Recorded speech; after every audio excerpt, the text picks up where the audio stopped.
quais a instituição universitária dialoga. Esses assuntos, né, também podem ser da própria universidade, bem como da população de Nova Chavantina e região, como também do Brasil. Esses espaços como esse aqui proposto, foram interrompidos, né, pela exigência, né, do isolamento social causado pela pandemia da Covid-19, e o recurso de webconferência com sessão interativa ao vivo, a webinar, nos parece bem oportuno neste momento. A equipe que integra esse projeto é multidisciplinar e dos segmentos estudantis, profissionais técnicos, administrativos e docentes da UNEMAT, além de convidados externos da Universidade Federal de Santa Catarina e da Escola Superior de Propaganda e Marketing. Neste momento, né, estamos realizando a nossa segunda webinar, que é do nosso primeiro evento, né, o primeiro ciclo de webinars, com o título, né, Funcionalidades, Facilidades, Questões Não Faladas e Metodológicas na Vida Universitária, que acontece entre os dias 6 a 15 de julho. Nossa programação está recheada com 11 webinars fantásticas. Em nome da equipe do projeto WebMat, agradeço a cada um de vocês que se inscreveram em nossas webinars. Esperamos que aproveitem ao máximo nossa programação. Confessamos que fomos um pouco surpreendidos com o volume e diversidade de lugares das inscrições. Para vocês terem uma ideia, já estamos com 325 pessoas inscritas em nossa programação, né, de diferentes lugares desse Brasil, como Bahia, Rondônia, Minas Gerais, Rio de Janeiro, São Paulo, Pernambuco, Ceará, Roraima, Rio Grande do Sul, Goiás, Santa Catarina e principalmente do estado de Mato Grosso. Curiosamente, tivemos inscrições internacionais, como dos Estados Unidos e Finlândia. Para se ter ideia, as pessoas inscritas são de mais de 70 cidades diferentes. Antes de iniciarmos nossa webinar de agora, né, pedimos que sigam as ações do projeto WebMat no Instagram. Lá postamos os resultados de nosso projeto, assim como os próximos ciclos webinars que faremos. Oportunamente pedimos que apoiem com uma doação, seja 1 quilo de alimento não perecível, produtos de higiene pessoal, ou transferência bancária ao projeto de extensão Rede Solidária de Luta e Prevenção à Covid-19, conduzido pela professora da UNEMAT, Renata Brasileiro. Esse projeto atende com cestas básicas famílias em vulnerabilidade socioeconômica do município de Nova Chavantina, Mato Grosso. E em nosso site vocês encontram mais informações de como fazer essa doação. Nós solicitamos a todos que mantenham, né, o microfone desligado no mute e o vídeo também desligado, para que nós tenhamos uma melhor conexão durante a explanação do palestrante.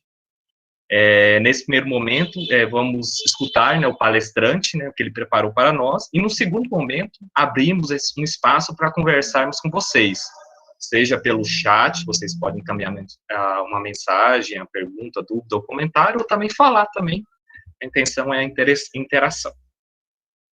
Informamos que até o final do primeiro ciclo de webinars, né, disponibilizaremos todas as apresentações em nosso site. Depois é só entrar lá e baixar. Após a PROEC, né, liberar os certificados, esses também ficarão disponíveis em nosso site para baixar. Pedimos para que não esqueçam de preencher a lista de presença. Disponibilizaremos, né, o link no chat logo mais e ao final da webinar. Basta preencher uma vez, tá? É só para registro. Agora, né, eu convido ele, que é coordenador de equipe pedagógica e professor do Laboratório de Aprendizagem da Escola Superior de Propaganda e Marketing, ESPM São Paulo, mestre em Sociologia pela Faculdade de Filosofia, Letras e Ciências Humanas da Universidade de São Paulo, USP, pós-graduado em Educação pela PUC, Rio Grande do Sul, e em Pesquisa de Marketing, Opinião Pública e Mídia pela Fundação Escola de Sociologia e Política de São Paulo, bacharel e licenciado em Ciências Sociais pela Universidade de São Paulo, e membro desse projeto de extensão, Danilo Torini, para conduzir essa para conduzir o webinar Metodologias Ativas na Webconferência. Danilo, agora é com você. Super obrigado, Ivor. Gente, mais uma vez, boa noite a todos e todas. Sejam muito bem-vindos, bem-vindas à nossa segunda webinar, né, Ivor? Começamos hoje com o pé direito, mais de 100 participantes agora na nossa atividade. Pessoal, eu vou compartilhar agora a minha tela com vocês e a gente precisa só fazer um combinado. O combinado é que a gente participe bastante aqui na nossa webinar, tá? O Ivor me chamou de palestrante, mas eu me considero mais um ministrante de uma atividade que vai contar com a participação de vocês. Vocês vão ver que tem uma série de recursos para a gente poder participar. O primeiro deles eu já vou pedir, inclusive, para que vocês loguem daqui a pouquinho. Pessoal, antes de mais nada, quero agradecer a oportunidade de participar desse projeto, que é tão interessante, tão importante, sobretudo nesse momento, né, que a gente tem vivido nos últimos meses. Também agradecer e elogiar muito o trabalho de toda a equipe, especialmente do Ivor, um trabalho primoroso na organização de toda essa atividade, de todas as atividades que nós estamos realizando. Ok? Gente, para a gente começar, então, eu quero aqui pedir para vocês, se vocês estiverem aí com algum celular, ou se vocês estiverem acompanhando do próprio computador, abrir uma outra aba no computador, eu vou pedir para vocês entrarem em um aplicativo, é tudo online, tá? Então não precisa instalar nada. O aplicativo se chama Mentimeter. Tá? Vou colocar aqui na tela para vocês. Vou pedir do celular mesmo, funciona super bem. Se você tiver até sem Wi-Fi, se tiver com 4G, 3G, ele é um recurso bem leve. Vou pedir para vocês ingressarem no site menti.com, inserir esse código 883954, ou apontar a sua câmera para esse QR Code aqui na tela, que você já entra automaticamente, sem a necessidade de colocar o link, tá bom? Então, vou dar um tempinho aqui para vocês entrarem. Menti.com, 883954. Esse é um aplicativo bem interessante justamente para a realização de webconferências, que é o Mentimeter. Essa atividade, gente, vai ser interessante porque vai ser uma meta-atividade. Ao mesmo tempo que a gente vai discutir alguns recursos, nós já vamos experimentando também na própria webconferência, tá? Então, Fabiane está dizendo aqui que usa bastante o Mentimeter. Legal, pessoal. Esse código vai continuar aparecendo aqui, ó. Eu só vou fechar a telinha, mas lá em cima, 883954, e eu vou pedir para quem conseguiu conectar, clicar aqui nesse coraçãozinho. Olha, o pessoal já descobriu aqui, está mandando mensagem. Também tem do lado do coraçãozinho na tela, e se você tiver pelo celular embaixo do coraçãozinho, tem um lugar para você escrever comentários, tá? Então, a cada tela, a cada slide que a gente tiver, vocês podem escrever comentários. Ó, o pessoal já está usando emojis. E aí, gente, eu só vou pedir para, se forem dúvidas, né, vocês escreverem pelo chat, porque o Ivor vai nos ajudar aqui a organizar as dúvidas, né?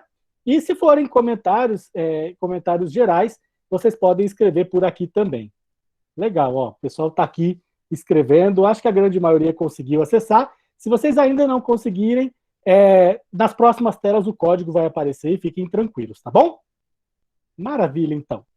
Pessoal, o objetivo da nossa atividade hoje é justamente nós discutirmos sobre o uso, né, de metodologias ativas de ensino e aprendizagem em webconferências, em atividades online ao vivo, né, usando os recursos simultaneamente. E, claro, como a gente está aqui numa atividade com mais de 100 pessoas, eu gostaria de que a gente se conhecesse um pouquinho. Eu recebi do Ivor um pouco o perfil dos inscritos, mas gostaria de conhecê-los, saber quais são os nossos colegas que estão aqui na nossa atividade. Beleza? Então, para a gente começar, eu vou pedir para vocês colocarem aí no seu Mentimeter, ó. Vou mostrar aqui, eu estou acompanhando pelo celular também. Não sei se fica não fica tão bom, ó, mas dá para você responder tudo pelo celular. E aí, gente, independentemente do dispositivo que você esteja usando, você também pode salvar todas essas telas. O Ivor depois vai disponibilizar para vocês, mas vocês podem já salvar, basta clicar sobre a tela, sobre o slide que estiver aparecendo, vocês já conseguem salvar também. Então, esse Mentimeter, eu vi que alguns colegas já utilizam, ele é um excelente aplicativo para te dar um suporte numa apresentação, seja numa aula, né, com estudantes, seja numa apresentação para públicos específicos, seja ao vivo presencialmente, todo mundo pode usar também presencialmente, seja por meio de atividades online. Olha, temos aqui 45% aproximadamente dos colegas professores, 37% estudantes, profissionais técnicos administrativos em torno de 15% e outros colegas em outras categorias de ocupação, 4%. Legal. Acho que vocês já deu para perceber como é que funciona, né? O nosso Mentimeter. Então, sempre que a gente quiser aqui trocar informações mais rapidamente, vocês podem utilizar o nosso Mentimeter.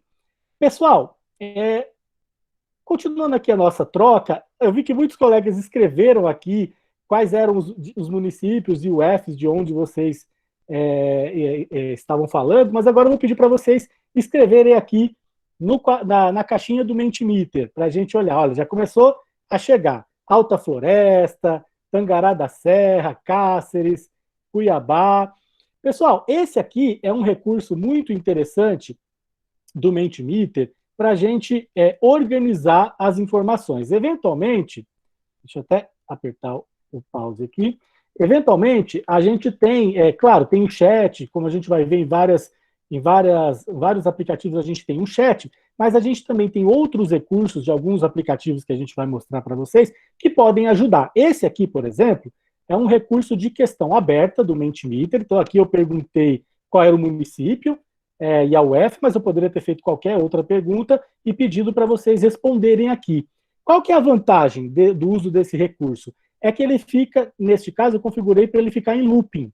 Então, ele vai aqui girando as respostas. A cada nova resposta que entra, ele vai apresentando e a pessoa que está apresentando, o professor, ele pode ir recuperando essas respostas aqui para já discutir com o pessoal.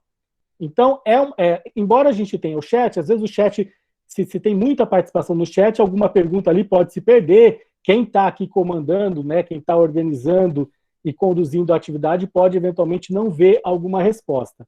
Esse é um recurso que pode ser utilizado, daqui a pouquinho a gente vai passar por vários deles. É incrível a diversidade, como o Ivor falou, de lugares, de instituições. É muito interessante, pessoal. Isso mostra o poder, né, que esse tipo de iniciativa tem. Se estivéssemos presencialmente, tem os seus benefícios de estarmos presencialmente, mas provavelmente alguns dos nossos colegas não teriam oportunidade de participar de uma atividade como essa. Então, tem aqui, a gente tem visto o ônus, né, de algumas atividades no ambiente online, mas também tem muitos benefícios, e é isso que a gente vai discutir ao longo dessa atividade. Muito legal. Para a gente continuar, eu vou pedir agora, num exercício aqui super brainstorming, tá, gente? Não tem certo, não tem errado. Eu vou pedir para vocês escreverem 3 palavras que vêm à mente quando vocês pensam em webconferência. Só para a gente dar uma esquentada, para a gente ver o que vem na nossa discussão. Aqui não precisem se preocupar com respostas socialmente esperadas, corretas. É o que você realmente sente sobre quando ouve, né, a palavra webconferência, quando pensa em webconferência. Olha, já começamos aqui, a nossa nuvem de palavras começou a se montar. Esse é um outro recurso interessante também, gente, para ser utilizado na webconferência, porque você consegue sentir a temperatura rápida ali, ter um feedback rápido do seu público, do seu grupo de estudantes, de uma maneira organizada, né? E ela é bem viva, né? Vejam só que a nuvem vai se formando aqui na tela. Isso vai ajudando o professor, o palestrante, o apresentador a ter uma ideia de qual é o sentimento, a temperatura ali do grupo, né? Então, vejam vocês, as principais palavras, né, que foram citadas, como em qualquer nuvem de palavras, as palavras que têm mais frequência, né, mais frequentemente citadas, elas aparecem maiores aqui. Então, internet, conhecimento, inovação, interação e interatividade,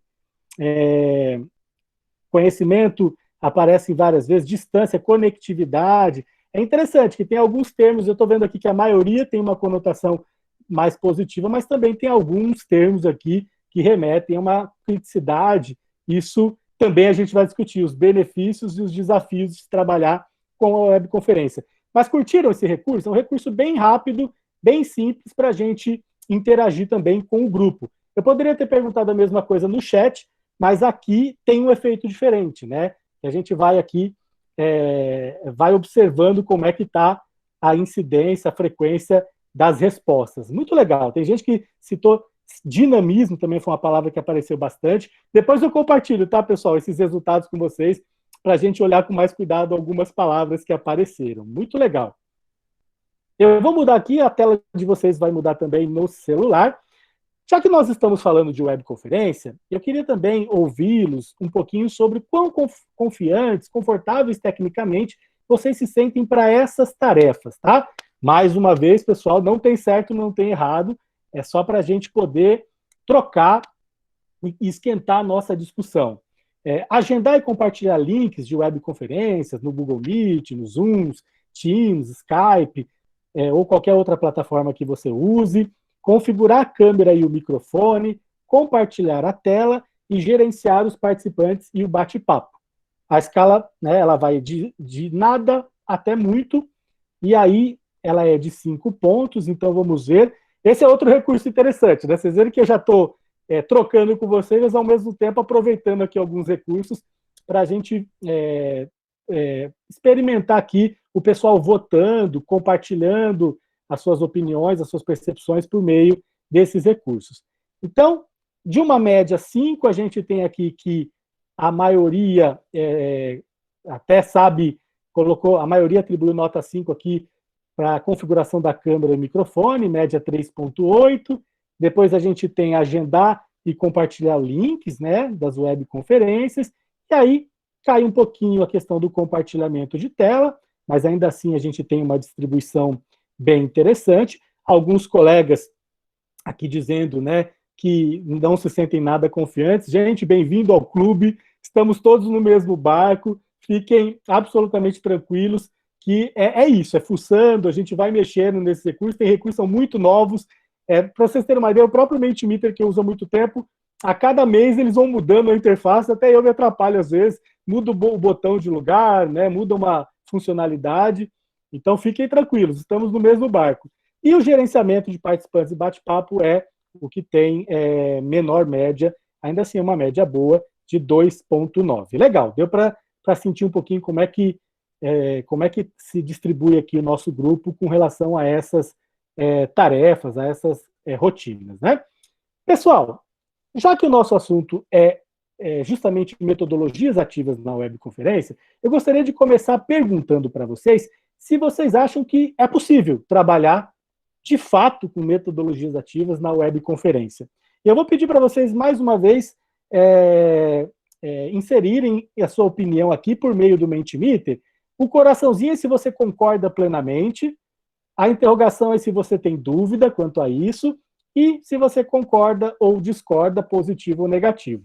Então, vou pedir para vocês aqui contribuírem, e vou pedir também nesse íconezinho de comentário, se você quiser, explicar rapidamente aqui por que você concorda ou discorda que é possível utilizar, ou por que você tem dúvida, né? Se é possível utilizar metodologias ativas por meio de uma webconferência. Se você quiser, daqui a pouco a gente vai, claro, abrir o microfone para a gente discutir, mas é para a gente sentir um pouquinho de qual é a percepção de vocês com relação a isso. A maioria está dizendo aqui que concorda, né? 34, 35 pessoas, 26 concordam plenamente e quase 20 pessoas disseram que têm dúvidas quanto a isso. Pessoal, essa é a melhor distribuição possível, porque a gente tem aqui colegas que acreditam, colegas que não estão convencidos disso. Meu objetivo aqui não é convencê-los, tá? Mas é trazer alguns argumentos, alguns recursos, até algumas experiências para a gente ver que é possível trabalhar alguns tipos de atividades interativas por meio de webconferências. O pessoal está compartilhando aqui os seus comentários, né? Gente, só para a gente lembrar, né? Tecnologia é meio, não é fim, né? A tecnologia tem que estar a serviço de um objetivo.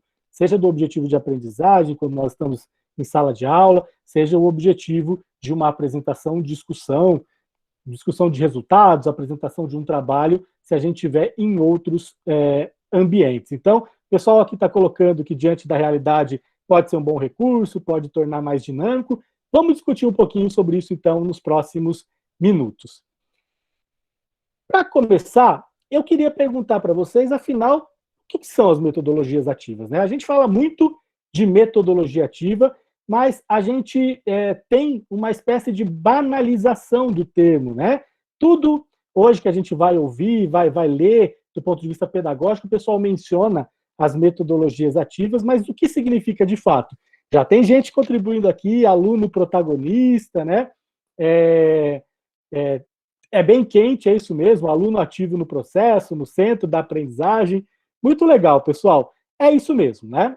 As metodologias ativas, elas não são todas as atividades que podem ser incluídas, né, no grupo das metodologias ativas, então a gente vai discutir um pouquinho sobre isso.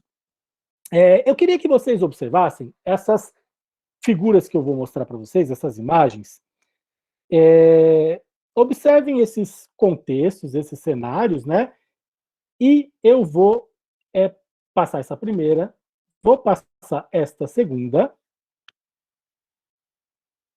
o que são esses cenários, vou passar a terceira,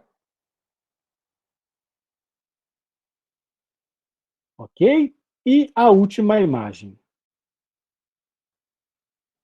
Pessoal, qual ou quais dessas imagens, para vocês, remetem à ideia de metodologias ativas? A imagem 1, várias crianças com seus dispositivos, a maioria tablet, né? Aqui, realizando alguma atividade. A imagem 2, um trabalho em grupo ali numa mesa, uma discussão.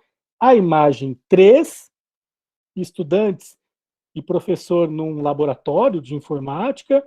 E a imagem 4, estudantes aqui utilizando recursos de realidade virtual. Vamos ver o que o pessoal está... Vocês podem responder mais de uma opção, tá, pessoal? Vamos ver o que o pessoal está respondendo aqui. Um pouco mais de 40% está respondendo que é a imagem 4, a imagem 2, desculpa, estudantes numa mesa, realizando alguma dinâmica de grupo. Depois vem a imagem 3 do laboratório, depois, quase empatados, a imagem 1 e a imagem 4. Esse é um bom ponto, pessoal. Em geral, as 4 imagens poderiam remeter à ideia de metodologias ativas, mas a gente tem poucas informações, nós não sabemos exatamente quais são as atividades que eles estão realizando. Eu vou sair um pouquinho dessa tela aqui, só para a gente voltar. Uma coisa a gente pode garantir, de fato, a imagem 2 tem tudo para ser uma atividade ligada às metodologias ativas, né? Daqui a pouquinho a gente vai discutir o conceito de metodologia ativa. Mas a imagem 1, a imagem 3 e a imagem 4, não necessariamente. Então, eles usam recursos de tecnologia digital. É interessante que, neste caso, não tem nenhum recurso digital aqui. Então, esse é um bom ponto para a gente já discutir. Metodologias ativas não necessariamente precisam do uso de tecnologias digitais, né? E essas outras imagens podem ou não serem imagens de atividades ligadas às metodologias ativas. Então, vamos ver um pouquinho essa definição, só para a gente esquentar aqui a nossa discussão. Eu gostaria de sugerir esse livro, que é bem recente, um livro bem interessante, da Andrea Filatro e da Carolina Cavalcante, que se chama Metodologias Inovativas na Educação Presencial, à Distância e Corporativa. E nesse material, elas fazem uma categorização bem interessante entre os tipos de atividades que geralmente nós colocamos ali no cesto das metodologias ativas, né? Elas dividem em metodologias ativas, ágeis, imersivas e analíticas, que me parece uma boa categorização. E um ponto muito importante que diferencia as chamadas metodologias ativas de outras atividades é a questão da colaboração e do protagonismo do estudante. Então, quando a gente fala de metodologias ativas, a gente está se referindo aos papéis e às atividades dos participantes, né? Os papéis e as tarefas, enfim, e as participações daquele grupo, daqueles estudantes, daquele público. Então, quando a gente fala em metodologias ativas, o que vai diferenciar, que vai definir uma atividade com metodologia ativa ou não, é justamente a questão do papel, né? Da responsabilidade dos estudantes, do seu lugar nesse processo. Então, se a atividade ela tem um caráter de participação ativa dos estudantes e principalmente colaborativa, eu posso incluir aqui na gama de atividades chamadas de que se encaixam no grupo das metodologias ativas. E a gente tem outros. Tem as metodologias ágeis, que tem muito mais a ver com duração e com os conteúdos, né? A ideia de uma aprendizagem mais rápida, mais ágil, em micro aprendizagens, né? Em passos curtos que vão ali contribuindo para formar um todo, né, maior. As metodologias imersivas, que têm a ver justamente com o uso de mídias e tecnologias, como foi o caso daquela figura 4, que a gente viu, né, uma atividade com realidade virtual, ou seja, uma tecnologia, um recurso que permite uma imersão em algum tipo de conteúdo, e as chamadas metodologias analíticas, né, que tem mais a ver com o processo avaliativo, com a questão de uma adaptação do processo avaliativo para cada estudante, para cada um dos participantes. Então, gente, na prática, essa é uma divisão, ela não é estanque, obviamente, né, uma mesma atividade, uma mesma estratégia pode ser aqui incluída em mais de um grupo, mas agora nós sabemos que metodologias ativas se referem à questão do protagonismo do estudante, de uma colaboração. Então, por mais que eu tenha tecnologia, não é isso que vai definir se uma atividade está pautada pelas metodologias ativas ou não. Eu posso ter excelentes aulas, excelentes atividades sem o uso de tecnologias muito sofisticadas, e eu posso ter aulas muito tradicionais, atividades muito tradicionais, usando tecnologia, né? Então, este grupo, que nós comumente chamamos de metodologias ativas, elas são um conjunto de métodos, de estratégias, de técnicas e, por que não, de ferramentas, né? Uma das coisas que a gente sempre conversa com os professores da instituição em que eu trabalho é a ideia de o professor, o ministrante, o palestrante, o apresentador terem uma espécie de maleta de ferramentas, de recursos. Uma maleta pedagógica, né? Que você vai utilizando, vai tirando aquelas ferramentas, aqueles recursos, de acordo com o perfil do seu grupo, do seu público, dos seus estudantes. Então, é importante a gente diferenciar isso, porque metodologias ativas não pressupõem apenas ferramentas, né? Ela pressupõe um método, ela pressupõe estratégias e pressupõe técnicas também, né? Como eu disse, eu posso ter muitas aulas e atividades tradicionais usando ferramentas digitais, tá? Para quem perdeu o código, gente, vou colocar aqui para vocês, ó, tá aparecendo lá em cima agora, 883954, tá? Vocês podem, clicando no seu celular ou no seu dispositivo, você pode salvar todas essas imagens, ó. Vou mostrar aqui para vocês, vamos ver se aparece. Basta você clicar sobre a imagem e aparece para você salvar, se você quiser. Mas depois a gente vai compartilhar com vocês. Ok? Pessoal, um ponto importante para a gente pensar em metodologias ativas é pensar justamente, como eu estava dizendo, no perfil desse grupo, né? E uma premissa que é fundamental, seja na atividade presencial, seja na atividade online, é que o nosso grupo, seja ele qual for, tem diferentes estilos de aprendizagem, né? Eu posso ter, se a gente fizesse aqui, preenchesse um desses testes dos estilos de aprendizagem, provavelmente nós teríamos aqui uma distribuição desses 4 estilos, né, de acordo com a teoria do Kolbe, dos estilos de aprendizagem. Um estilo mais ativo, um estilo mais pragmático, um estilo mais reflexivo, um estilo mais teórico, né? Nós temos todos esses estilos e muito mais, né? E aí não tem um estilo melhor que o outro. A ideia é que nós possamos desenvolver, com um certo equilíbrio, a maioria ou todos esses estilos. Então, o uso de metodologias ativas também nos ajuda a desenvolver esses estilos menos desenvolvidos, eventualmente, nos nossos estudantes e no público em geral, né? que a gente está trabalhando. Muito provavelmente, quando nós nos sentimos um pouco desconfortáveis diante de uma certa atividade, pode ser que os nossos estilos de aprendizagem mais desenvolvidos não combinem tanto com aquela atividade. Então, a ideia é que a gente possa justamente combinar, mesclar essas estratégias, esses métodos, para que a gente possa ali atingir e desenvolver praticamente todos os estilos de aprendizagem, ou a maioria desses estilos, né? Pelo menos nessa teoria aqui, nós temos 4 estilos bem delimitados, mas nós temos mais de 80 instrumentos que avaliam de alguma maneira os estilos de aprendizagem. E vejam vocês, eu não sei se está claro aí, mas depois eu posso passar para vocês, cada estratégia ela está aqui mais ligada ao desenvolvimento de um ou outro estilo, né? Então, é para a gente entender que, quando a gente chega, né, quando o professor chega, meu grupo é muito heterogêneo, ou meu público é muito heterogêneo, não tem muito como ser diferente. O grupo vai ser mesmo heterogêneo, o seu grupo de estudantes sempre vai ser marcado, muito provavelmente, pela heterogeneidade, né? Então, o uso das metodologias ativas pode ajudar a você atingir esses diferentes estilos de aprendizagem.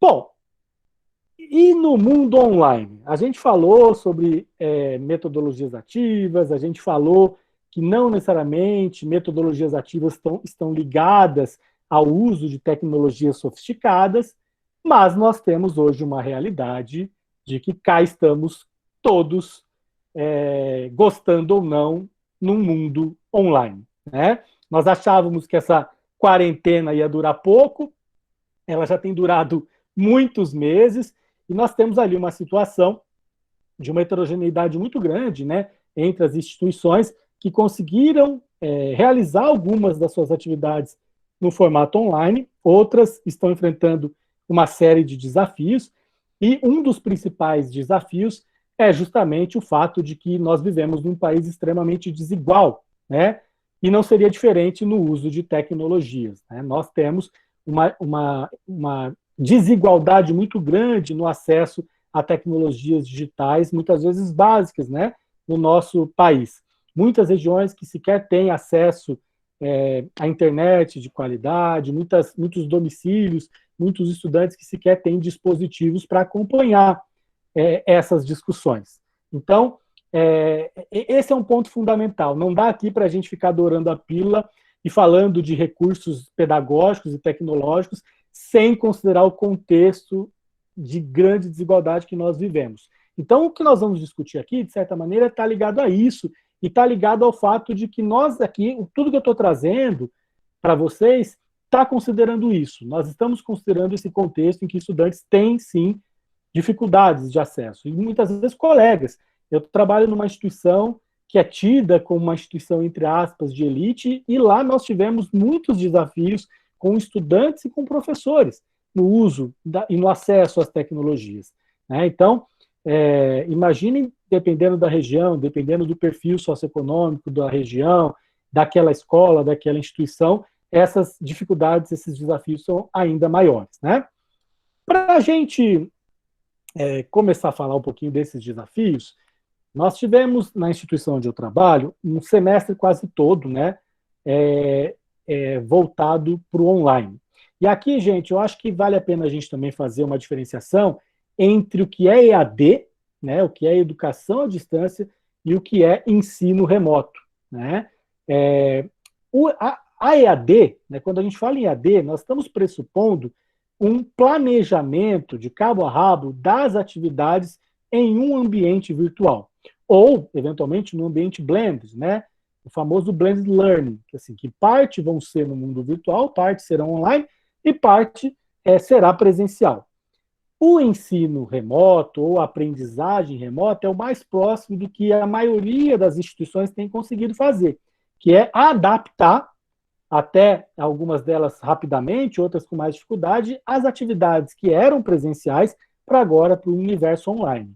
E do ponto de vista do professor, do ministrante, nós temos alguns desafios, né? O primeiro, é inegável, é a questão do planejamento. Toda atividade, seja ela qual for, uma apresentação, uma aula, Evidentemente, no presencial, no blended ou no EAD, na EAD, elas vão exigir, toda atividade vai exigir planejamento. Mas no ensino remoto e principalmente na EAD, você leva em conta outros elementos que não são apenas pedagógicos, como, por exemplo, justamente isso que a gente estava conversando, o uso de tecnologias digitais.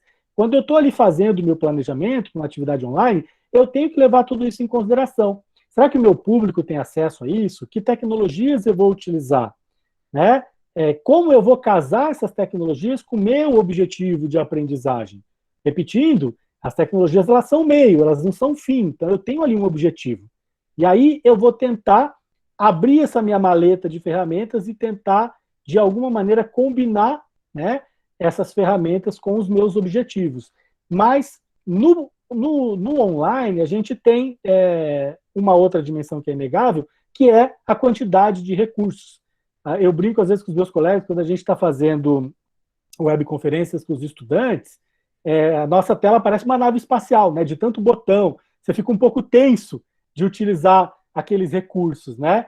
De não funcionar.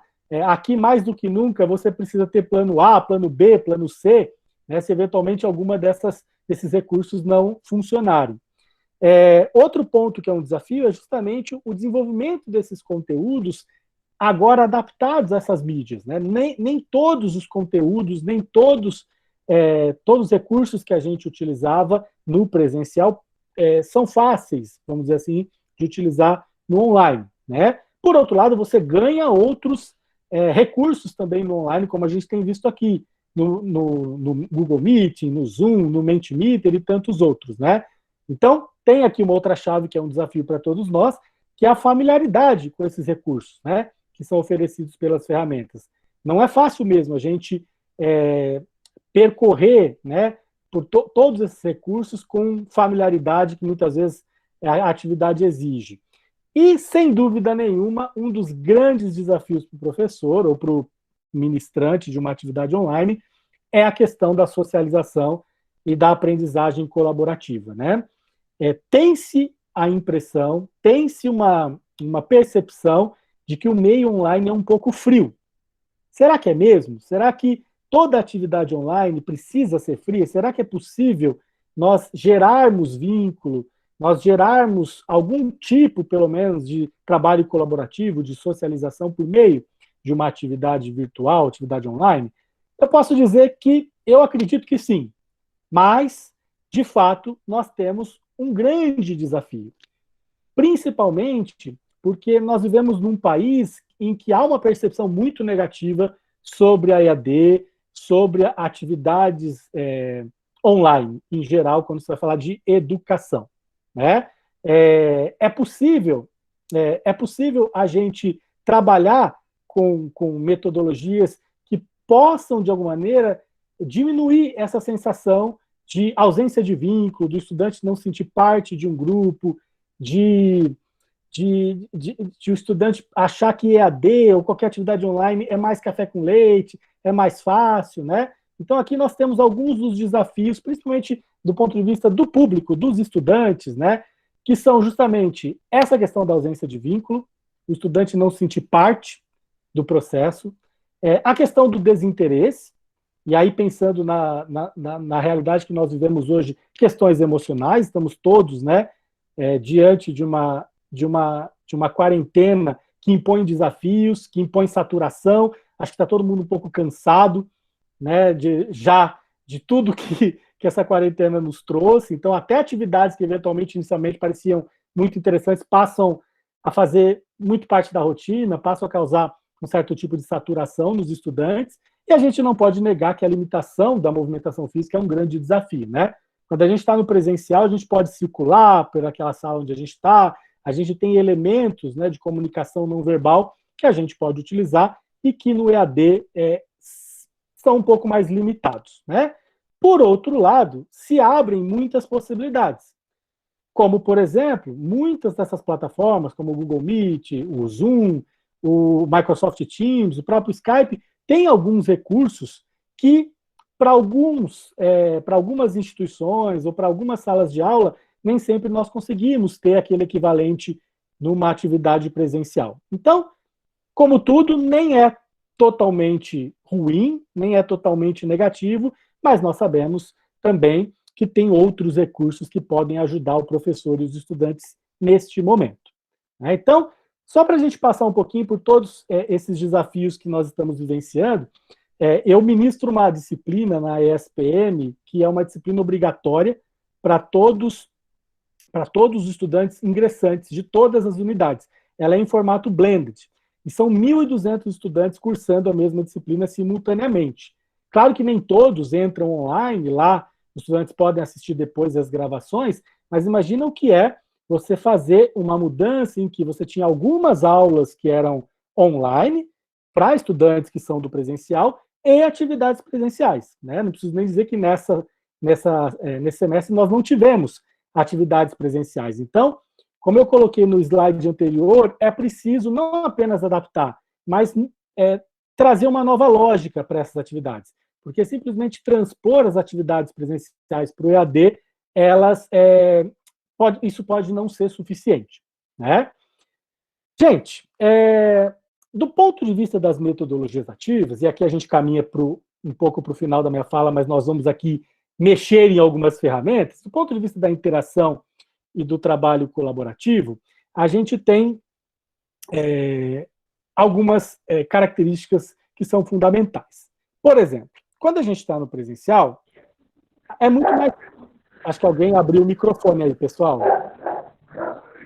Quando a gente está numa atividade presencial, nós temos, claro, o mobiliário, o próprio espaço físico para ser utilizado ao nosso favor. Então, vejam aqui, são atividades em grupo da disciplina que eu ministro, em que os estudantes estão ali com a mão na massa. Quando a gente vai para o online, como é que a gente reedita? Não vai ser exatamente igual, mas como é que a gente reedita uma atividade como essa?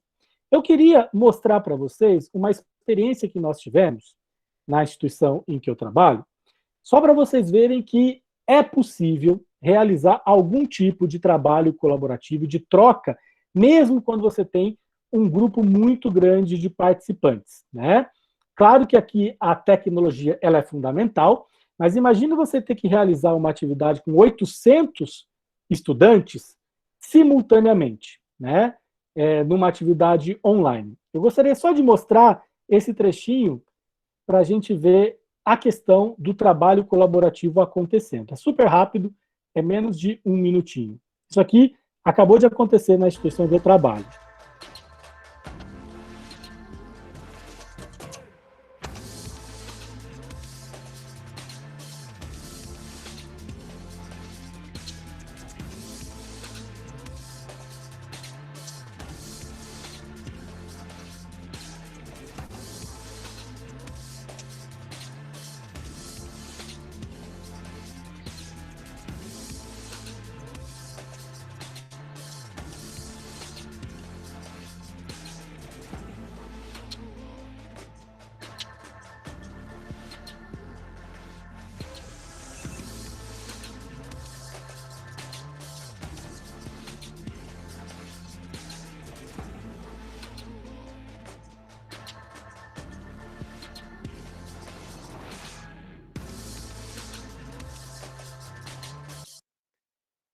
Pessoal, vou voltar aqui para o Mentimeter. O que nós tivemos aqui?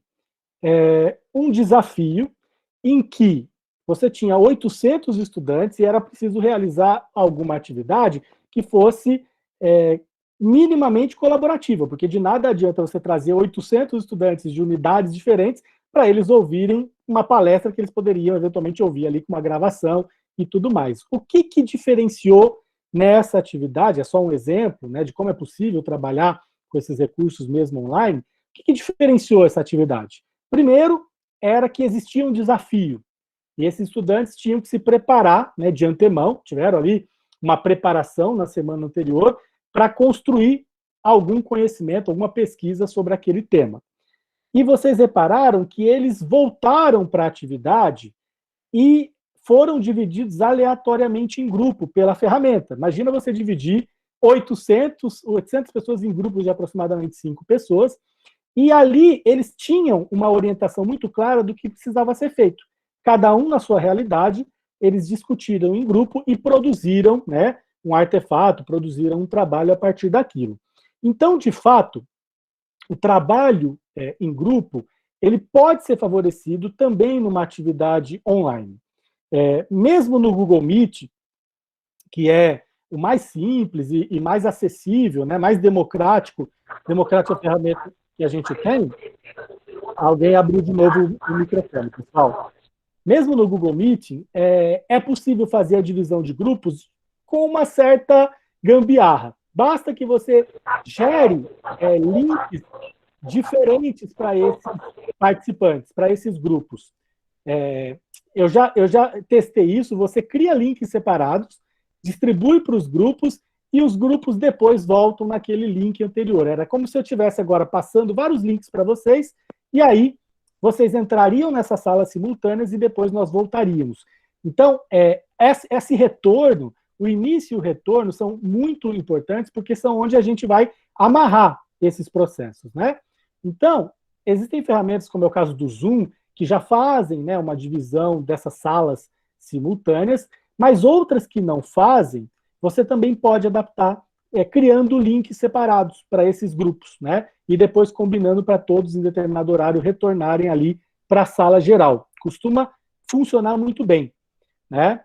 Então, vejam vocês que aqui, ó, o professor está com 5 estudantes discutindo com cada um dos grupos, né? Eles geram um relatório e na semana seguinte eles discutem o que foi produzido.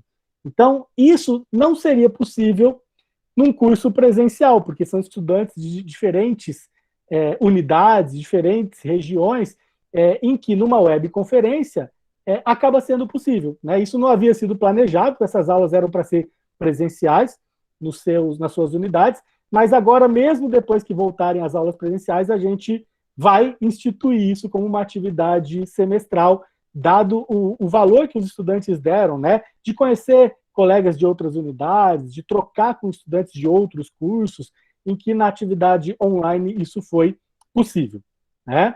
Então, amarrando, né, essa questão das ferramentas, a gente tem ferramentas que podem não só facilitar esse trabalho em grupo, como eu disse, divisão de salas simultâneas, criação de links, né, simultâneos, como também trabalho colaborativo em nuvem.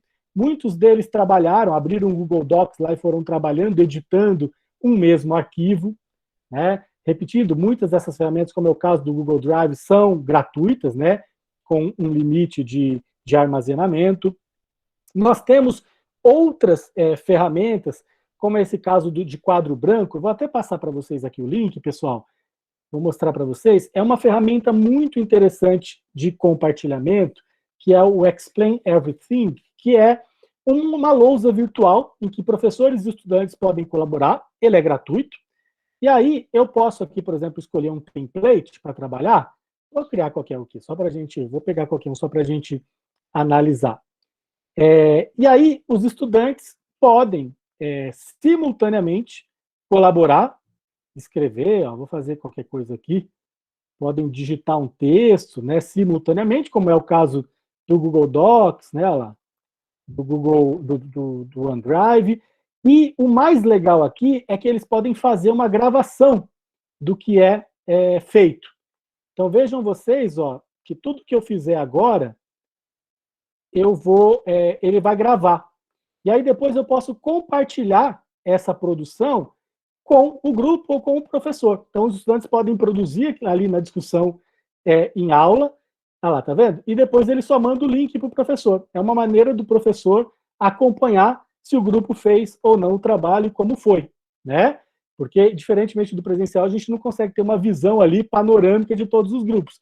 Então, essa é só uma das formas. Eu vou mandar para vocês depois todos esses links aqui no chat. É só uma das formas que podem ser utilizadas para o trabalho colaborativo, né? Tem uma outra dimensão, só para a gente fechar, que eu acho muito interessante, que é o uso de aplicativos para verificação de leitura e feedback mais rápido, né? Evidentemente que nos trabalhos que os estudantes produzem, você tem muitos recursos, né, que podem ser utilizados ali. Você pode, por exemplo, pedir um trabalho escrito, mais complexo, mas aqui o legal desses aplicativos que eu vou mostrar para vocês é que você pode ter um retorno rápido dos estudantes para ver se eles estão acompanhando, se eles estão conseguindo entender, e mesmo você dar um feedback mais rápido também, verificar se eles se prepararam, né? Verificar a leitura deles, por exemplo. Alguns dos aplicativos mais interessantes, um deles é esse aqui, o próprio Mentimeter, né? E a gente tem outros que eu vou agora mandar para vocês. Então, olha, já não precisam se preocupar, porque eu já estou mandando todos esses aplicativos aí, e vou compartilhar com vocês uma lista de 80 aplicativos que podem ser utilizados. Claro, pessoal, já vou aqui dizer que nem todos, muito provavelmente, vão ser adequados para o seu público, para os seus estudantes, né? Nem todos vão ser adequados, mas tem aqui uma infinidade, eu mandei os links para vocês, 80 ferramentas para turbinar as aulas, um tutorial do consórcio STEM, também de outros recursos, algumas ferramentas que eu utilizo e esse Explain Everything, tá bom? E eu queria convidá-los para a gente experimentar uma, então. Pode ser? Eu vou pedir para vocês, se vocês já estão no Mentimeter, continuarem, ou se vocês eventualmente perderam a conexão, entrar rapidamente aqui neste código menti.com 883954 e eu vou pedir para vocês se logarem. Gente, a gente vai fazer uma simulação, tá? De uma atividade de verificação de leitura. Então, vamos lá que vamos imaginar que você pediu uma leitura para os estudantes e que você agora vai, no início da aula, por exemplo, aplicar um quiz para ver se os estudantes leram, para ver se eles estão entendendo, se eles realmente entenderam a discussão. Tá? E aí, o que acontece? Eu configurei aqui para ele ser gamificado. Então, vocês vão ver que quem responder mais rapidamente ganha mais pontos. Mas não necessariamente precisa ser assim. Tá? Você pode delimitar o tempo que você quiser e você pode não configurar para quem acertar mais rápido ganhar mais pontos. Mas só para a gente dar uma animada aqui na nossa discussão e para vocês experimentarem, eu vou pedir para vocês responderem. São 4 ou 5 perguntinhas ligadas a um conteúdo supostamente que vocês deveriam ter lido, tá? Então as perguntas aqui foram feitas para a gente ter erro mesmo, não se preocupem, que é um conteúdo de neurociências e aprendizagem. Então, supostamente, claro, eles estão baseados numa leitura, vocês não tiveram a leitura, então a ideia é que alguns de nós erremos mesmo, tá bom? Eu vou começar e a pergunta vai aparecer aí na sua tela, tá bom? Na tela do seu dispositivo, do seu celular ou tablet. Vamos lá. A primeira perguntinha... Opa, peraí. Desculpa, vou voltar aqui. Ele deu um probleminha. Isso, vou voltar aqui. Podemos começar? Então, vou apertar aqui o Enter para vocês verem.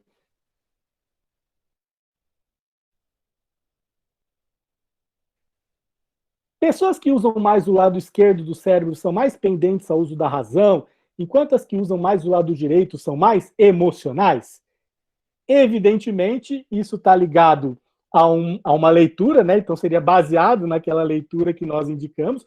Isso realmente é um trecho de uma atividade que eu fiz com os estudantes da minha disciplina. E aí, nós temos, na hora, o resultado. Então, o professor ele já pode, a cada pergunta, ir trabalhando com os estudantes. Olha, lembra que no trecho falava que não necessariamente esses lados estão ligados a essas tarefas, né? E é uma maneira de o professor já ir dando esse feedback para os estudantes. E aí, neste caso, eu configurei aqui uma classificação, né? Os estudantes eles podem entrar ou não com os nomes verdadeiros deles, você pode pedir para eles se logarem ou não, vejam que eu não pedi, né? Para vocês se identificarem necessariamente com o nome completo, e aí vai aparecendo que o Matheus, por exemplo, está em primeiro. Vamos para a segunda perguntinha. Eu brinco com os estudantes que quem fica em primeiro lugar leva o chocolate. Vou cumprir a promessa aqui e vou pedir para o Ivor entregar um chocolate para quem acertar. Usamos apenas 10% do cérebro e com bastante treino podemos alcançar os outros 90% da capacidade? Vamos ver o que o pessoal... Aqui eu coloquei um tempinho curto, tá, gente? Porque nós estamos realmente simulando, né? Mas, como eu disse, vocês poderiam colocar o tempo que vocês quisessem e, eventualmente, não pontuarem. Então, a resposta aqui é falsa, né? E aí você também já vai dando o feedback para o estudante a cada pergunta. Isso é uma maneira bem interessante de você perceber se o pessoal leu, se o pessoal está entendendo e engajando, né? Então, por exemplo, o Jonathan lá ficou... A Valéria foi mais rápida, mas o Matheus e o Jonathan estão lá nas primeiras posições.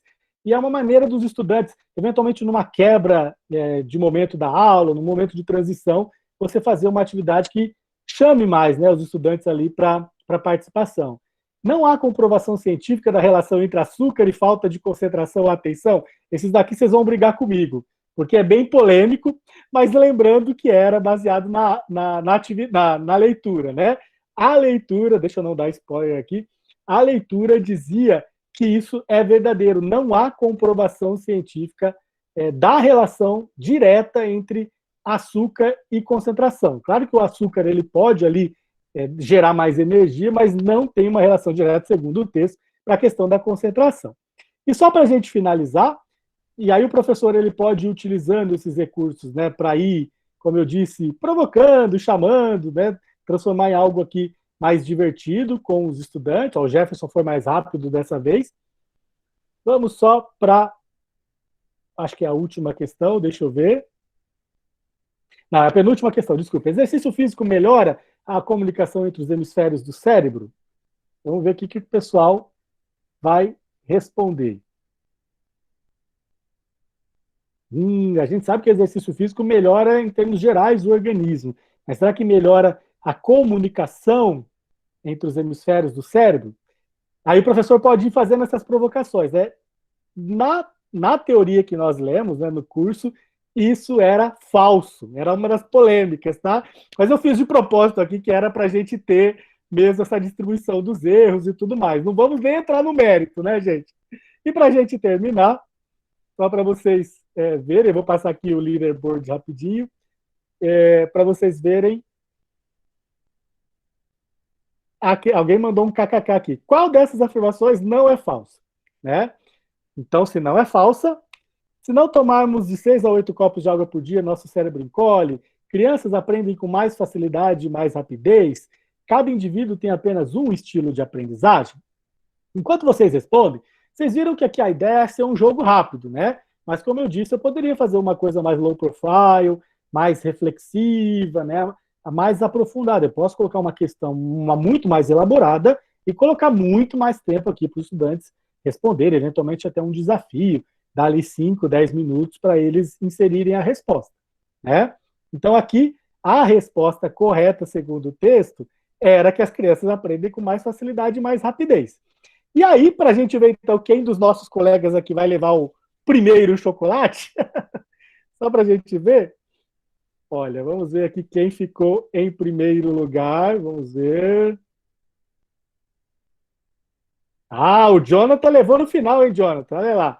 O Jonathan levou, então eu uso bastante esse recurso para dar, enfim, uma mobilizada, engajada nos estudantes, geralmente eles reagem bem, né? É até interessante quando a gente pensa em diminuir, fala, não vou usar, né? Acho que os alunos já cansaram.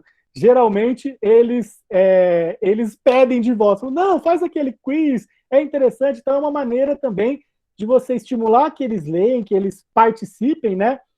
De uma maneira mais lúdica, né? Por que não? Tudo bem, pessoal? Gostaram? Vocês gostaram dessa atividade? Reparem que ele é um pouquinho, ainda que ele tenha ali alguns recursos visuais, ele é um pouquinho low profile. Agora, só para a gente finalizar, eu vou mostrar outro, que é um dos mais famosos do mundo, que é o Kahoot, e vocês vão ver como o Kahoot toca fogo na turma. Né? Então, quando você percebe, por exemplo, as minhas aulas são de 1h40, né? Como a gente viu, é um desafio você manter o estudante engajado, né? Em 1h40, né, de discussão. Então, eu vou usando esses recursos para ir dando umas quebras, né, fazendo algumas transições. Eu vou pedir agora para vocês, então, entrarem no Kahoot, tá? Vocês, pelo próprio celular, abrir um navegador, uma outra aba, por exemplo. Eu vou colocar aqui, a gente poderia fazer até em grupo, mas eu vou pedir para vocês, para a gente fazer individualmente mesmo.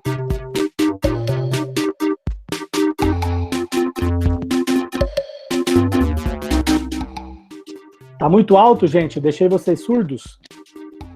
Vou pedir para vocês entrarem em kahoot.it.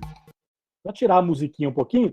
Em kahoot.it, no navegador, não precisa instalar, né? Eu vou também entrar aqui para testar. Kahoot.it. E vou pedir para vocês ingressarem aí com um nickname.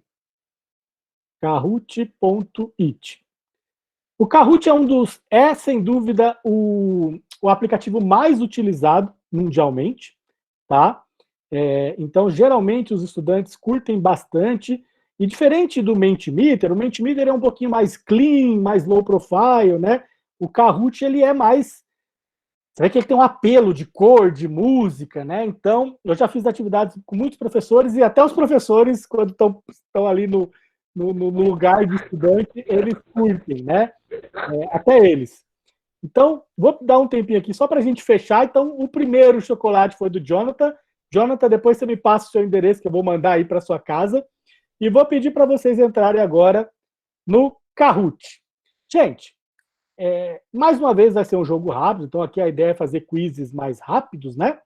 E, claro, aqui, embora a brincadeira seja interessante, o mais importante é você ir amarrando esse feedback, essa resolução dessas atividades com os estudantes. Então, neste caso aqui, eu gosto muito de usar, por exemplo, no meio da aula ou mais para o fechamento, que quando os estudantes já estão mais cansados, e o professor também, né, a gente vai ali, termina, vamos dizer assim, com chave de ouro a atividade. Posso começar, pessoal? Estou vendo que o pessoal está entrando. O código vai aparecer, vai continuar aparecendo para vocês, tá bom? Então, quem ainda não logou, vai dar para logar depois. Então, temos aqui já um número legal de participantes. Eu vou startar, gente, e a diferença é a seguinte: no caso do estudante, vai aparecer na sua tela, vão aparecer apenas figuras geométricas. Cada uma dessas figuras é uma alternativa de resposta que vai aparecer aqui na tela. Então, você precisa clicar na figura geométrica que corresponde àquela resposta, tá bom? Vamos tentar o primeiro aqui para ver se vai dar certo. Deixa eu voltar com a musiquinha. Esse aqui é um quiz, só para a gente brincar, um quiz de tecnologia, tá? Vamos lá. 5 perguntinhas também. Qual foi o primeiro tweet da história? Eita!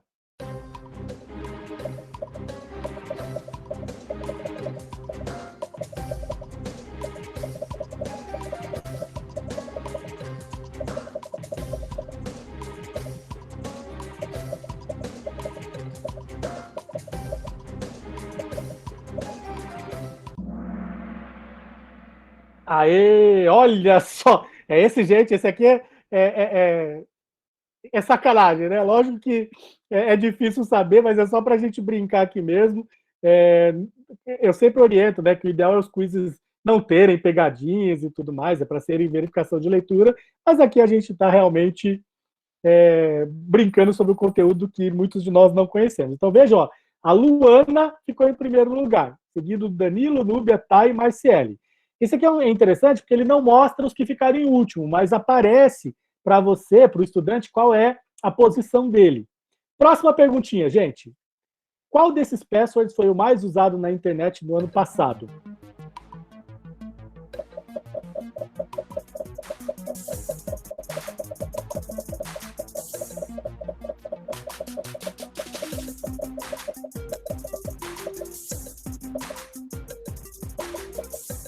Dois segundos.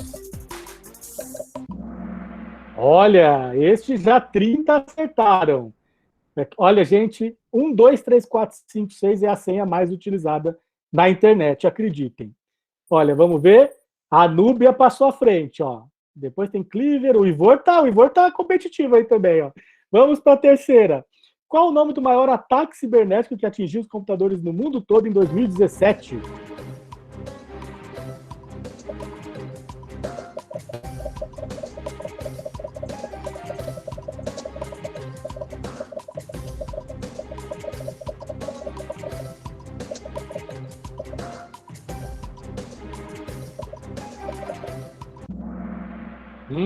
WannaCry. Essa era difícil também, hein? Vocês viram que eu estou fazendo de propósito, né, gente? Vamos ver. Lincoln passou à frente agora. Eita, tá animado aqui. O que significa www? Cuidado, hein, gente?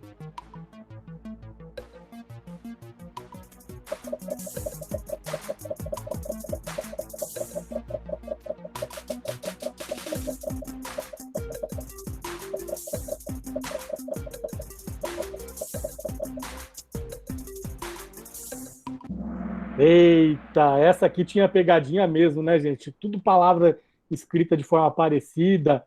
Mas, claro, eu estou passando aqui rápido, mas o professor poderia ir resgatando tudo isso com os estudantes, né? Não se esqueçam que o feedback aqui é fundamental, né? Para a gente finalizar, qual foi a duração do primeiro vídeo do YouTube? Eita!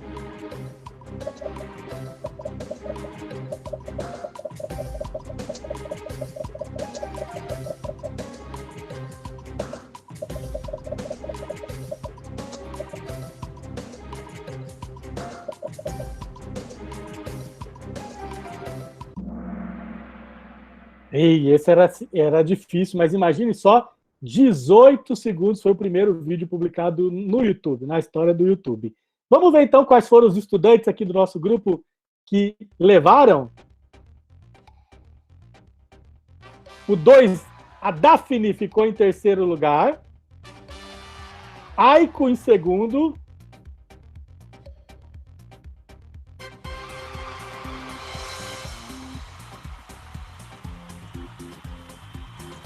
E o Lincoln ficou em primeiro, vejam só, né? Lincoln levou o chocolate.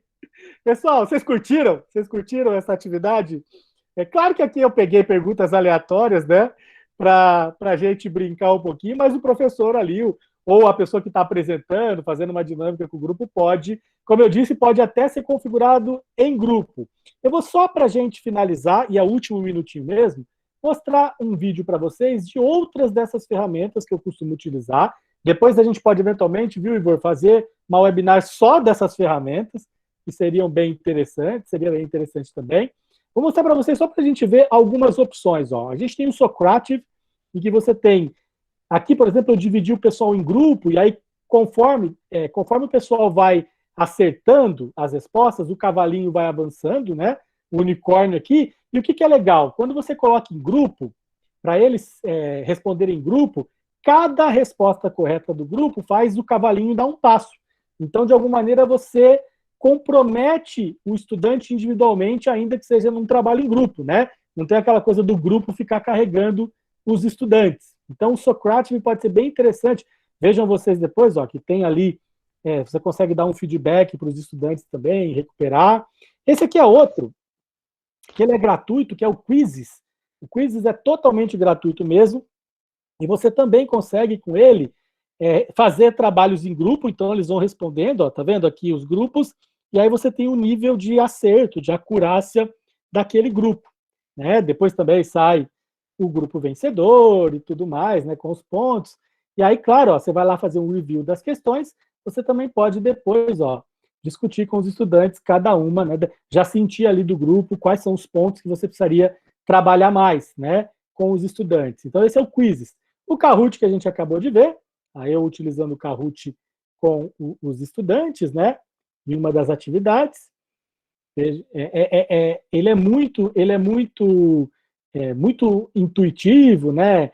Ele é bem mais vivo do que, por exemplo, o Mentimeter para esse tipo de atividade, né? Então, vejam vocês que é exatamente o que a gente fez agora.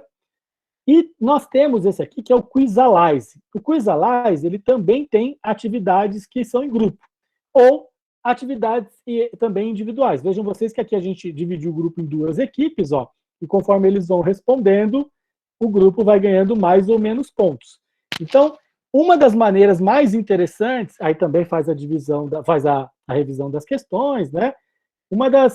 E aqui a gente tem o Mentimeter que a gente já viu, deixa eu passar um pouquinho, que é exatamente igual. Aqui, gente, eu não mostrei para vocês, mas o Mentimeter aceita até resposta aberta. Então, de repente, você cria lá algumas respostas, e aí ele vai dizer quais daquelas respostas eram as corretas, tá? Então, fica aqui como dica de outros aplicativos que podem ser interessantes para a gente poder aqui utilizar numa webconferência. Queridos, vocês curtiram? Nosso tempo já está aqui, eu já dei uma estourada no tempo, né? Mas eu queria ouvi-los um pouquinho, saber quais foram as percepções de vocês com relação a essa dinâmica que a gente realizou hoje. Vocês acham que é possível, enfim, nas atividades que vocês estão pensando, têm em mente, se seria possível vocês utilizarem? O pessoal está aqui respondendo no nosso chat, muito legal. Queria ouvi-los. Alguém gostaria de falar no microfone ou trazer aqui uma reflexão sobre os benefícios ou sobre eventuais limitações que vocês perceberam? Estou à disposição.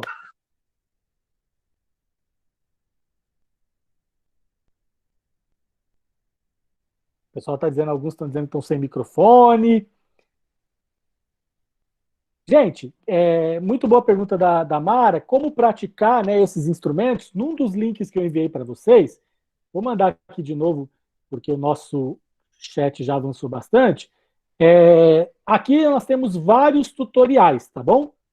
Estou passando aí para vocês, mas depois eu peço para o Ivor colocar isso lá na nossa área, né? Vou mostrar aqui para vocês, só para vocês verem como são esses materiais. Mostrar um deles para vocês, que é o que eu acho mais incrível, que é esse das 80 ferramentas. Então, ele vai tendo aqui cada um dos objetivos, a criação de conteúdo, leituras e habilidades numéricas, e assim vai. E aí você tem os aplicativos, ele vai dizendo se funciona na web ou se precisa instalar. Então, são vários, inclusive o Explain Everything, que eu passei para vocês, está aqui, e tem muitos outros, né? Vou mostrar aqui para vocês também os aplicativos que o pessoal do consórcio STEM Brasil, que é um grupo muito interessante ligado à LASPAL de Harvard, das formações que eles fazem no Brasil, o material que eles compartilharam, do passo a passo de como entrar em cada um desses aplicativos, tá bom? Então fica aqui a sugestão para vocês. Lembrando que todos esses aplicativos, ou eles são free, ou eles são freemium, né? Tem claro, alguns são pagos, tem o premium, mas tem ali versões gratuitas que podem ser utilizadas com alguma limitação. Geralmente a limitação é quantidade de participantes ou tempo de utilização, né? E só para fechar, aqui também é outro material que eu compartilhei com vocês, com alguns tutoriais e guias sobre esses e outros aplicativos. Tá bom? Ivor, eu não sei se você gostaria aqui de trazer algum comentário que o pessoal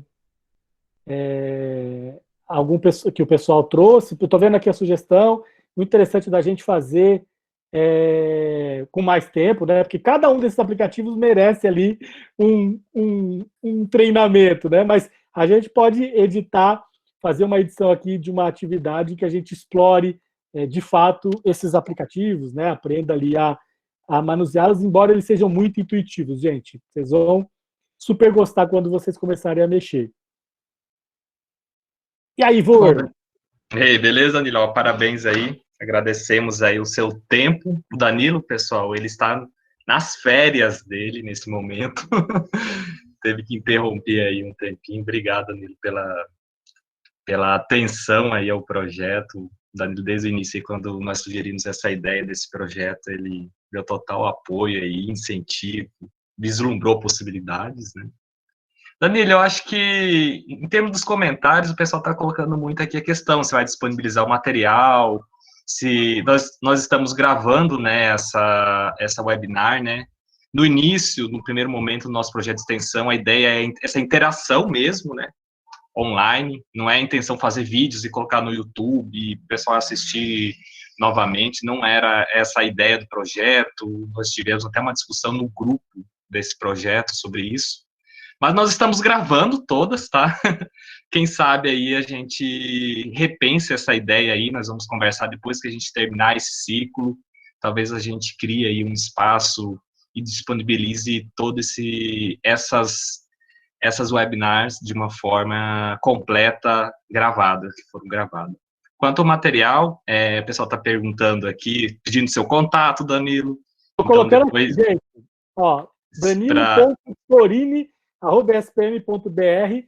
Por favor, me escrevam, se vocês tiverem, eventualmente, outros instrumentos, outras ferramentas, ou se quiserem mais detalhes de algumas delas, eu posso mandar materiais complementares para vocês também.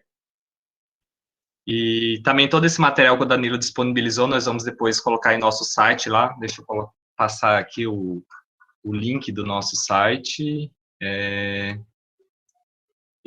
Aqui, eu vou colocar aqui na lateral para vocês acessarem. Opa. Aí lá vai ter uma parte lá, download, né? Aí vocês vão lá e vão ter apresentações, vai ter todo esse material de todo nosso ciclo aqui. E acho que é isso, Danilo. Não sei se alguém também teria alguma pergunta. Eu vou colocar aqui enquanto vocês vão pensando nas perguntas, para não esquecerem de assinar a nossa lista de presença. A Elisa está fazendo uma pergunta bem interessante aqui, Elisa, sobre qual a perspectiva, né, para a educação no ensino superior pós-pandemia, especialmente para a prática docente. Olha, claro que está tudo muito nebuloso ainda, né, mas eu acho que muitas dessas práticas que a gente acabou, enfim, utilizando, acabou tendo que correr para adaptar, elas provavelmente vão ser inseridas com mais força no trabalho na educação superior também, né? Talvez, eu já tenho ouvido muitos colegas de outras instituições falarem que as próprias instituições estão pensando em algumas disciplinas já no formato blended, porque viram certos benefícios, né? Então, do ponto de vista da prática docente, eu acho que tem um lado não tão positivo, né? Um lado que é mais complicado, que é que muito provavelmente professores que têm mais dificuldade com o uso desses recursos tendem, sobretudo nesse momento logo após, né, a abertura, tendem a ficar um pouquinho, perderem protagonismo, né? Eu vejo isso na minha própria instituição, por exemplo, no retorno agora, professores tiveram dificuldade, né, no retorno online, foi muito heterogêneo, mas aí eu acho que as instituições também precisam se esforçar para fazer isso que a gente está fazendo, criar grupos para auxiliar os professores, né? Não basta só cobrar, mas também dar suporte, dar condições para que os professores possam realizar esse trabalho. Então, eu de fato acho que muitas dessas práticas, não todas, mas muitas dessas práticas vão acabar sendo trazidas para o presencial, ou no sentido de transformar algumas atividades em blended, ou mesmo no sentido de incorporar as próprias atividades presenciais, como o uso de alguns desses recursos, né? Então, me preocupo bastante com os professores que têm mais dificuldade mesmo. É por isso que eu acho que as instituições não podem escantear os professores, mas dar suporte, né? Eu trabalho numa instituição que, logo que... Bom, a gente já tem um departamento, o departamento que eu trabalho é voltado para isso, né? Para a formação docente, mas nós realizamos 112 atividades, para vocês terem uma ideia, nesse semestre com os professores, para tentar fazer essa virada, muito rápida, né, com os professores, e a gente sabe que é um longo caminho. Então, sintam-se contemplados e abraçados, porque eu sei que, dependendo da instituição, dependendo da própria realidade que a gente tem enfrentado em casa, estamos todos equilibrando pratos, né? Está difícil, realmente desafiador para todos nós. Então, quem eventualmente tem mais dificuldade, não se sintam sozinhos, pessoal. Estamos todos aqui no mesmo barco, né? Esse é um pouco criar essa rede, né? A gente poderia até, Ivor, estou pensando aqui, estou pensando alto, criar uma comunidade de práticas, de compartilhamento de experiências, eventualmente, para a gente trocar, né? Olha, estou fazendo uma coisa aqui, vi uma coisa aqui que pode ser legal, sempre pensando na questão dos recursos, né? Acho que pode ser interessante. Sim, com certeza. Vamos pensar aí, tudo é possível, né? Gente, espero que tenha sido útil para vocês. Foi rapidinho, foi meio pocket, né? Porque é muita coisa para a gente discutir, mas espero que vocês tenham gostado. E estou aqui à disposição de vocês. Danilo, acho que nós só temos a agradecê-lo por essa... Eu até falei para o Danilo aí, pessoal, brincando, não use tecnologia, o pessoal conectar vai se atrapalhar todo mundo aí. Ele fez, eu sou um cara meio assim, apesar que eu sou um pouco novo aí, mas eu ainda sou um pouco averso à tecnologia, a coisas mais recentes assim. Eu consegui fazer aqui, Danilo, eu acho que o Danilo conseguiu uma pessoa que não era nada tecnológica a se interessar por tecnologia. Tudo é possível, Danilo. Que nada, Ivor. Só Vocês viram tenho, que... só Ivor, tenho. desculpa te interromper, vocês viram que, na verdade, eles são muito simples, né? Eu acho que o que a gente precisa é tentar ir experimentando, fuçar mesmo, né, gente? Eu acho que a ideia é essa, vamos fuçar, não tenham medo de destruir, vocês vão errar, se vocês aplicarem, eu fiz isso muitas vezes, gente, ainda faço, vai aplicar, vai testar, não dá certo, volta para um plano B, então não se preocupem, tá?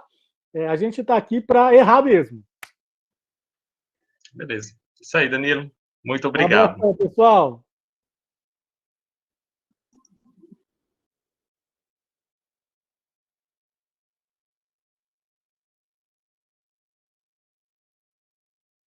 Boa noite a todos, gente. Obrigado.